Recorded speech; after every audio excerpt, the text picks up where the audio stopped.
Hey hello everyone, welcome to back my YouTube channel. तो guys, जब भी baby boy के सिम्टम्स की बात आती है तो सारी जो पेरेंट्स होते हैं वो एकदम सीरियस हो जाते हैं।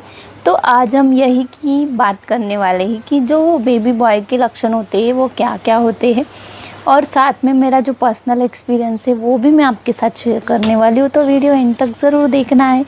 तो चलिए फटाफट वीडियो को स्टार्ट करते हैं बिना टाइम वेस्ट किए। तो सबसे पहला जो लक्षण है जो ज़्यादातर देखा गया है वो ये है कि जो उल्टी का लक्षण है वो, जो कि उल्टी अगर ज़्यादा होती है तो उसमें आपको बेबी गर्ल होगी। उल्टी कम की साइड हो रही है या फिर हो ही नहीं रही है तो उसमें आपको होगा लड़का। साथ में ही अब स्किन के बदलाव के बारे में काफ़ी सारे लोग ऐसे बोलते हैं कि स्किन अगर आपकी बहुत क्लियर है, एकदम साफ़ है, इस पे ग्लो आ चुका है, तो इसमें आपको बेबी बॉय हो सकता है। और स्किन आपकी डल हो जाएगी, डार्क पैचेस आने लगेंगे, जो कि मेलाज़्मा आता है, पिगमेंटेशन। अगर वैसे आपकी स्किन हो रही है, गर्दन वगैरह पूरा ब्लैक टैनिंग हो रही है स्किन के ऊपर, और स्किन एकदम मुरझाई हुई, यानी कि समझ जाते हो कि आप बीमार हो कोई भी देख के, तो इस कंडीशन में आपको बेबी गर्ल होंगी। और स्किन के साथ साथ बालों का भी देखा जाता है कि बाल अगर आपके लंबे हो रहे हैं, घने हो रहे हैं, और बालों का जो टूटना है वो बिल्कुल बंद हो चुका है आपका, तो इसमें आपको लड़का होगा। और बाल ज़्यादा झड़ने लगे हैं, पहले से ज़्यादा पूरे रूखे रूखे से लग रहे हैं बाल आपके, तो इसमें आपको लड़की होंगी।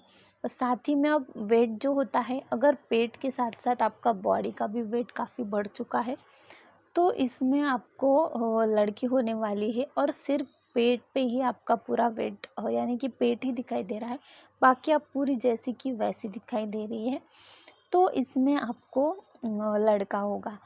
ऐसा भी माना जाता है। पेट की शेप से भी लेकर काफ़ी सारी चर्चा ये है कि पेट का शेप अगर गोल है, मटके टाइप का, और साथ में कमर में भी फैलाव है पेट का आपके, और ये पेट ऐसा ऊपर की तरफ है, तो इसमें आपको लड़की होगी। और पेट अगर नीचे की तरफ लटका हुआ है, ओवल शेप में है, साथ में कमर पे वगैरह कोई भी चर्बी नहीं है, सिर्फ पेट पे ही, यानी कि पीछे से कोई देख के आपको पता नहीं लगा सकता कि आप प्रेग्नेंट है, तो इस कंडीशन में आपको बेबी बॉय होगा। ऐसे सारे काफ़ी सारे लोगों का कहना है।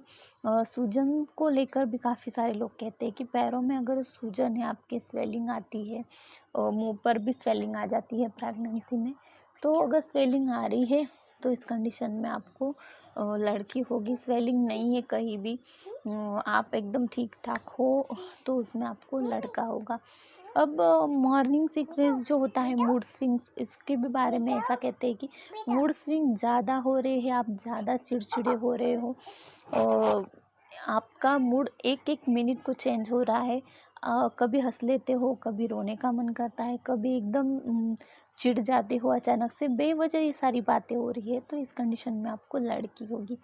अगर मूड आपका बिल्कुल नॉर्मल है, कोई कुछ कहे आपको बिल्कुल फ़र्क नहीं पड़ रहा, बस आप अपनी ही जो डेली रूटीन है उसमें खुश हो, बिजी हो, तो इस कंडीशन में आपको होगा लड़का।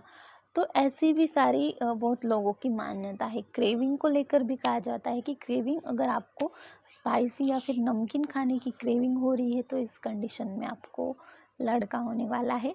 और अगर आप मीठा ज़्यादा खा रहे हो या फिर खट्टा खा रहे हो तो इसमें आपको होगा लड़की। तो ऐसा भी क्रेविंग को लेकर काफ़ी लोगों का मानना है। साथ में प्लेसेंटा जो होता है, इससे लेकर भी काफ़ी सारे स्पेशल वीडियोज़ है, और प्लेसेंटा को लेकर मैं अगली वीडियो स्पेशल लेके आऊँगी आपके लिए, जो कि मैं आपको मेरे लाइव रिपोर्ट्स भी दिखाऊंगी दोनों प्रेगनेंसी के। दोनों भी प्रेगनेंसी में प्लेसेंटा पोजीशन क्या थी। तो प्लेसेंटा को ऐसा माना गया कि अगर प्लेसेंटा एंटेरियर है तो इसमें लड़का होता है, पोस्टीरियर है तो इसमें लड़की होती है। तो ये प्लेसेंटा की बात से भी काफ़ी लोग पता लगाते हैं। साथ में हार्ट रेट जो होती है, इससे तो काफ़ी सारे लोग बहुत मानते भी हैं। तो हार्ट रेट का भी मैं आपको मेरे रिपोर्ट्स दिखाऊंगी मेरे वीडियोस में, तो आपको खुद पता चल जाएगा कि किस तरीके से फिर मैंने अपना जो प्रेगनेंसी का जर्नी है वो डिपेंड किया था। तो हार्ट बीट अगर 140 से कम है तो लड़का होगा, हार्ट बीट अगर 140 से आने दे, हार्ट बीट अगर 140 के ऊपर है, 160 के अंदर अंदर है, तो इसमें आपको होगी लड़की। तो ये भी हार्ट बीट का काफ़ी सारा सिम्टम जो है वो बहुत ही इस पे डिटेल्स में वीडियो वगैरह, काफ़ी लोगों की चर्चा है, काफ़ी लोगों का एक्सपीरियंस भी है इस बात का। मुझे खुद को भी एक्सपीरियंस है इस बात का, इसलिए मैं ये बात यहाँ पे आपको इतना एक्सप्लेन करके कह रही हूँ। तो ये सारे इतने सिम्टम्स थे जो कि मैंने बॉय और गर्ल के आपको बताए। तो इसमें से मुझे कौन से सिम्टम्स लागू हुए ये मैं आपको बताऊंगी। तो देखिए, सबसे पहला जो सिम्टम्स था, वॉमिटिंग का सिम्टम जो था वो मुझे परफेक्ट बैठा था, जो कि मेरी पहली प्रेगनेंसी थी। उसमें मुझे वॉमिटिंग इतनी हुई है 3 मंथ्स तक पहले कि मैं खाना या पानी को देख भी नहीं रह सकती थी, इतना मुझे वॉमिटिंग होती थी। सुबह जैसे ही मैं उठती थी, पहले मेरी दिन की शुरुआत वॉमिटिंग के साथ स्टार्ट होती थी, और शाम भी रात सोने से पहले मैं वॉमिटिंग करके ही सोती थी। यानी कि पूरा दिन अगर मैं पानी भी पी लूँ एक घुट तो वो भी बाहर निकलता था। मैंने कुछ खाया पिया भी नहीं है तो भी मुझे वोमिट सा फील होते ही रहता था दिन रात। मैं रोटी के सब्ज़ी के पास किसी भी चीज़ की मुझे स्मेल इतनी डेंजरस लगती थी कि बस बिल्कुल मेरा मन एकदम ख़राब रहता था। 3 महीने तक मैं किसी से बात भी नहीं करती थी, कुछ भी नहीं। तो ये हुआ था मेरे साथ। तो ये वाला सिम्टम मेरे में एकदम सही बैठा था। अब नेक्स्ट ये था कि जो स्वेलिंग वाला था, तो स्वेलिंग वाला सिम्टम्स भी मुझ में परफेक्ट बैठा था कि मुझे स्वेलिंग रहती थी मेरे पैरों में।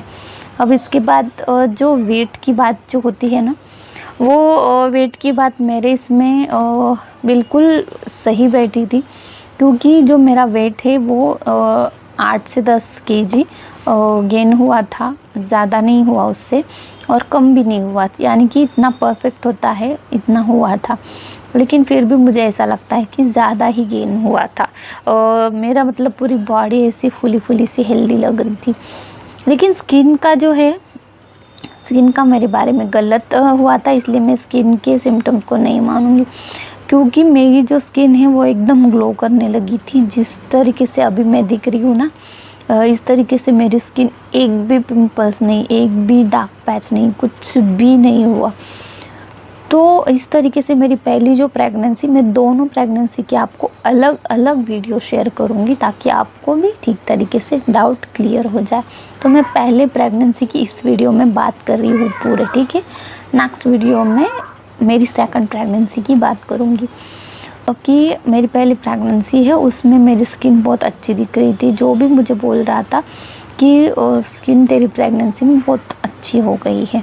अब नेक्स्ट ये है कि मेरा जो सोने का था, मैं दिन रात सोते रहती थी, दिन में भी सोते रहती थी। जैसे ही मेरा काम होता था मैं सो जाती थी, तो शाम कब होती थी मुझे ये भी पता नहीं चलता था, मैं सोई ही रहती थी।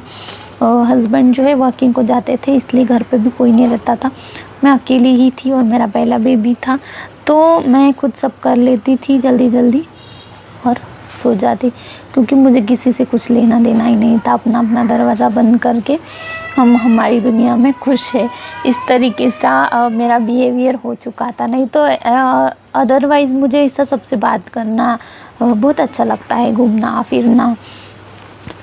तो इस तरीके से पहले 3 महीने थे मेरे, बहुत डेंजरस थे। तो ये मेरे बारे में सही था। अब हार्ट रेट का जो है, वो हार्ट रेट मेरी जो फर्स्ट प्रेगनेंसी है उसमें 140 से ऊपर ही थी, जो कि मैं आपको रिपोर्ट्स में बताऊंगी। फ़िलहाल तो नंबर अभी मुझे याद नहीं है, मैं रिपोर्ट्स में कल आपको बताऊंगी कि मेरी पहली प्रेगनेंसी में हार्ट बीट कितनी थी। तो हार्ट बीट्स का तुक्का जो है वो मेरे ऊपर बिल्कुल परफेक्ट बैठा है, क्योंकि हार्ट बीट ज़्यादा थी मेरे पहले प्रेगनेंसी में। अब नेक्स्ट ये है कि हेयर्स की बात। हेयर्स के मेरे काफ़ी लंबे और घने हो चुके थे, काफ़ी अच्छे, मेरा एक भी बाल नहीं झड़ रहा था। तो ये भी मेरे बारे में गलत साबित हुआ, क्योंकि बाल मेरे पहले उतने ये नहीं थे, लेकिन जब मेरी प्रेगनेंसी कंसीव हुई थी उसके बाद से ही मेरी हेयर की जो ग्रोथ है वो अच्छी होने लगी है, और उसके बाद अभी तक भी मेरे हेयर्स की ग्रोथ अच्छी ही हुई है। तो ये भी मेरे बारे में सही नहीं निकला। अब इसके बाद का जो सिम्टम्स है वो है कि क्रेविंग का। तो क्रेविंग का मेरे बारे में सही निकला था। मैं स्टार्ट के 3 मंथ्स जो है वो खट्टा बहुत ज़्यादा खा रही थी। मैंने रेडीमेड जो इमली का पैकेट रहता है वही मंगवा लिया था, क्योंकि अब सिटी में रहते हैं तो ओरिजिनल वाली मिलती नहीं है ना, जो कि पेड़ को आती है, गाँव की तरफ मिलती है, वो कहाँ से लाएंगे। तो मैंने बहुत ढूंढी, शॉप में मुझे मिल गई, लेकिन जो रेड वाली इमली थी, ग्रीन वाली नहीं मिली। जो रेड वाली थी पक्की वाली वो मिली थी, लेकिन फिर मैं वही खाती थी। इस तरीके की क्रेविंग थी। साथ में जो एंड के मंथ थे मेरे 9 मंथ, उसके आसपास मुझे मीठा बहुत खाना लग रहा था। मैं जलेबी या फिर ऐसा लगता था शक्कर का पाक खाओ, कुछ तो भी मीठा खाओ, गुलाब जाम खाओ, वो इमरती जो आती है, रसगुल्ले आते हैं भर भर के। मुझे ऐसा नींद में भी ऐसा मतलब फील होता था कि मैं ये खाऊं, क्या खाऊं, ऐसा सपने देखे जैसा है ना। तो इस तरीके की क्रेविंग दोनों भी मेरे बारे में परफेक्ट निकली थी, स्वीट की और खट्टे की भी। नमकीन और तीखा मैंने ज़्यादा नहीं खाया है। अब इसके बाद कौन सा सिम्टम्स बाकी है मेरा। अब इसके बाद पेट का जो आकार है वो मेरा पेट का आकार एकदम फूला फूला सा था, और राउंड शेप का था, एकदम फुटबॉल जो होता है ना उस तरीके का था, एकदम गोल था, और ऊपर के साइड भी था। तो ये भी कहीं ना कहीं मेरे बारे में सच हुआ। तो ये पेट के आकार पे भी मुझे कहीं ना कहीं ट्रस्ट हो रहा था थोड़ा थोड़ा, क्योंकि मेरी सेकंड जो प्रेगनेंसी है उसमें भी मेरे पेट का आकार सेम ही था। तो ये दोनों प्रेगनेंसी में पेट के जो आकार है वो सेम थे मेरे। तो इस तरीके से उस पर मुझे ट्रस्ट होने लगा था। हार्ट बीट वाले पे भी ट्रस्ट हो रहा था, बस स्किन वाला और बालों वाला, हाँ मॉर्निंग सिकनेस जो थकान होती है वो भी मेरे बारे में सही था, कि मुझे बहुत भर भर के वोमिटिंग हुई है पहले 3 महीने तक।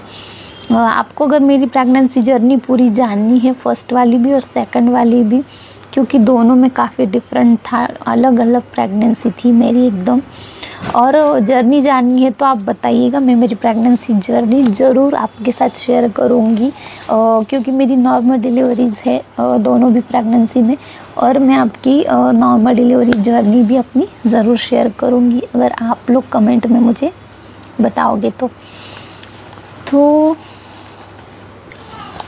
तो लड़का हो चाहे लड़की हो, इतना कुछ ये नहीं होता, लेकिन एक क्यूरियोसिटी होती है हर पेरेंट्स को कि प्रेगनेंसी कंसीव होने के बाद कुछ क्या होगा, ये सारी बातें दिमाग में चलती रहती है। शॉपिंग वगैरह, कोई फ़ोटोशूट करता है, काफ़ी सारी बातें होती है, किसी को फैमिली कंप्लीट करने की पड़ी हुई होती है।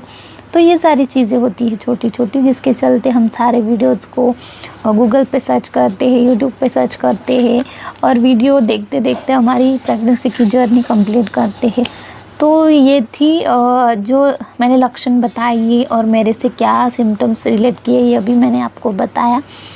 तो अब नेक्स्ट में मैं आपको प्लेसेंटा को लेकर एक स्पेशल वीडियो बनाऊंगी, क्योंकि वीडियो ऑलरेडी काफ़ी लंबी हो रही है जो कि आप नहीं देखेंगे, इसलिए प्लेसेंटा की एक अलग सी वीडियो आएगी, वो ज़रूर देखना है। 2 रिपोर्ट्स मैं आपको प्लेसेंटा के उसमें बताऊंगी, और आपका सारा डाउट जो है वो क्लियर होने वाला है, क्योंकि प्लेसेंटा जो होता है ना उस पर काफ़ी सारी बातें डिपेंड होती है।